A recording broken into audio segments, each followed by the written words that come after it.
3, 2, 1.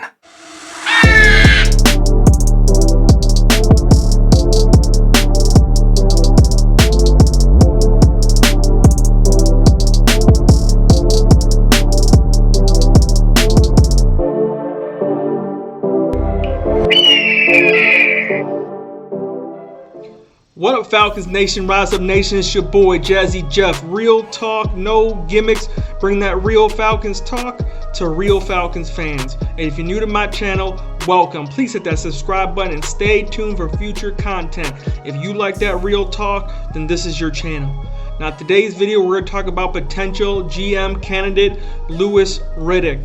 And I know a lot of people are down on him, saying that, oh, he doesn't have the experience. But remember, there's a long list of guys who didn't have a ton of experience and ended up having success in the NFL. And I also want to give context to Thomas Dimitroff, who never played in the NFL. He went from a college scout on the Patriots to jumping straight up to general manager. And Louis Riddick had way more experience than him. So I just wanted to get into it real quick. And then I'm going to tell you about Louis Riddick's words on the Falcons from his own mouth.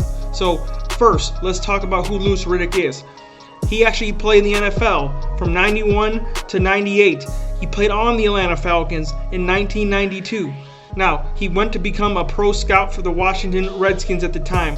Then he got promoted to director of pro personnel. Then he went to the Eagles, was a pro scout there, went to assistant pro director of pro personnel. Then he went to director of pro personnel. Now, you might be asking, Jazzy Jeff, what does this have to do with being a GM and picking players? Well, director of pro personnel are people who evaluate talent.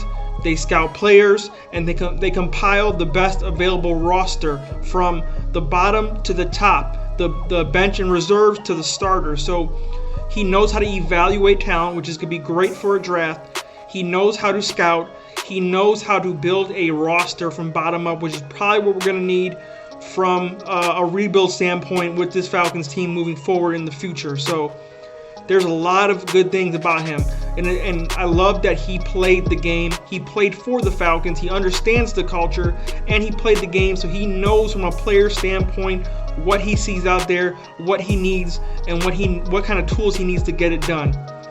But I wanted to talk about and show you guys how he views the Falcons himself out of his own mouth, and maybe give you a little glimpse at what he thinks moving forward if he was to be picked for the GMs. So the first video I'm going to show you is in 2018 when the Falcons were struggling on offense with Steve Sarkisian as the offensive coordinator, and Louis Riddick breaks down the hierarchy of offenses and where the accountability goes for a struggling offense. There are things that, as far as game planning and setting up how you're going to attack a team in the red zone in particular, one, the offensive coordinator comes up with that plan, runs it through the head coach, then on Monday or Tuesday, the day off, late Monday, Tuesday, they present that to the franchise quarterback and say, look, this is what we're thinking about. And at this point in time in Matt's career, that's when he can say, okay, look, tell me what the first and second down plan is, tell me what the third down plan is, tell me what the special situations plan is. And in this case, he better be saying, what are we doing in the red area? Now, I've been saying this for the longest time. At some point, you also have to put the blame on Matt Ryan.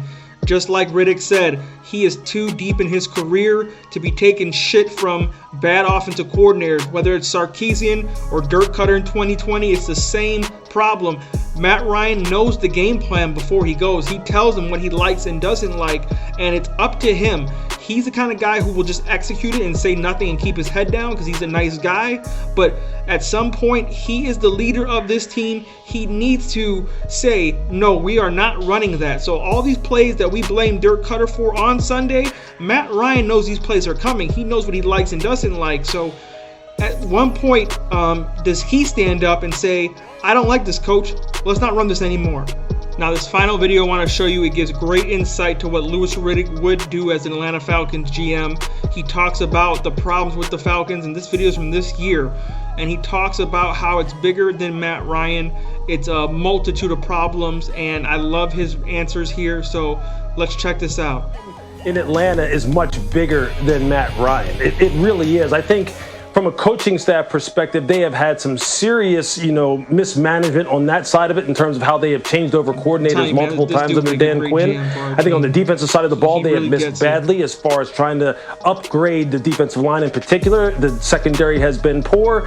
They have had a bad string of luck as far as injuries are concerned. There's a whole litany of problems outside of Matt Ryan. So I think for him, and with them looking at him, they just need to stay the course with him for right now and address all these other issues as quickly as they can.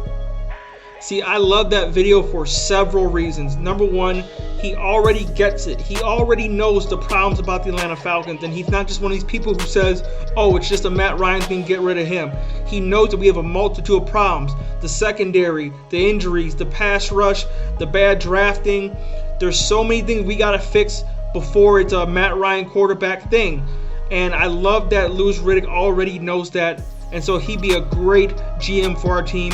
He's played for the Falcons. He's played in the NFL. He knows what it's like from a player's standpoint. He's not just some guy who learned in a classroom like a Thomas Dimitroff and got handed the opportunity scouting. He played, he scouted, he paid his dues, and now it's his time. And I think he'd be a great fit for our team. And then we can get Eric Bieniemy as our head coach.